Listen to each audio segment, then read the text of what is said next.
आज श्रावण महिन्यातला पहिला सोमवार. त्यातच लातूर शहरातील श्री वैद्यनाथ महादेव मंदिरात श्रावणातील पहिल्याच सोमवारी भाविकांची मोठी गर्दी पाहायला मिळाली. पहाटेपासूनच भगवान महादेवाच्या दर्शनासाठी भाविकांच्या रांगा लागल्या होत्या. अभिषेक आणि दर्शनासाठी मोठ्या संख्येने भाविक मंदिरात दाखल झाले. भाविकांची वाढती गर्दी लक्षात घेता देवस्थानाच्या वतीनं दर्शन आणि इतर सुविधांचं नियोजन करण्यात आलं होतं.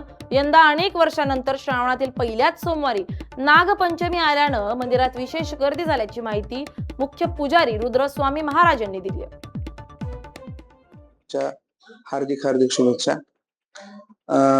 श्रावण महिना हा हिंदू वर्षामधील सर्वात पवित्र महिना असा मानला जातो. वातावरण शुद्धता, सतत नामस्मरण आणि महादेवाची अर्चना असा हा योग जुळून आणणारा हा असा महिना असतो. आणि त्यामध्ये पहिल्या सोमवारी बऱ्याच वर्षाने नागपंचमी पण आलेली आहे. त्याच्यामुळे श्रावण महिन्याचा प्रथम सोमवार आणि नागपंचमी हा दुर्मिळ योग बऱ्याच वर्षांना जोडून आलेला. तरी सर्व भाविक भक्तांनी या योगाचा लाभ घेऊन जास्तीत जास्त साधना